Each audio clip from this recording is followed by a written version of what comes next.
నా ప్రియమైన సహోదరులారా, చాలామంది ప్రజలకు ఒక ఆశ ఉంటుంది. ఆ ఆశ ఏంటంటే ఫలభరితంగా ఆశీర్వాదకరంగా నా జీవితం ఉండాలి, మా కుటుంబం కూడా అంత బాగుండాలి అనుకుంటారు. అంత మాత్రమే కాకుండా మంచి ఆరోగ్యం దేవుడు నాకు ఇస్తే చాలా బాగుంటుంది, ఏ రోగం ఉండకూడదు, జీవితకాలమంతా ఆరోగ్యవంతున్నై దీర్ఘాయువు సుఖజీవనం కలిగి జీవిస్తే నాకు చాలా మేలు అని అనుకుంటూ ఉంటారు. ఇవి ఒక మనిషి జీవితంలో ఉండాలంటే ఆ మనిషి చాలా జాగ్రత్తగా బతకాలి. ముందు ఆ మనిషి తన దేహాన్ని కాపాడుకోవాలి.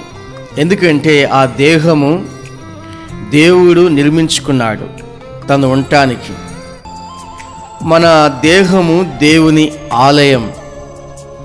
ఆలయము ఏ విధంగా ఉండాలో మనిషి శరీరం కూడా అదే విధంగా ఉండాలి. ఆలయము చాలా పవిత్రంగా పరిశుద్ధంగా ఉంచుతాం కదా, అలాగే మనిషి శరీరం కూడా చాలా పరిశుద్ధంగా పవిత్రంగా ఉంచుకోవాలి.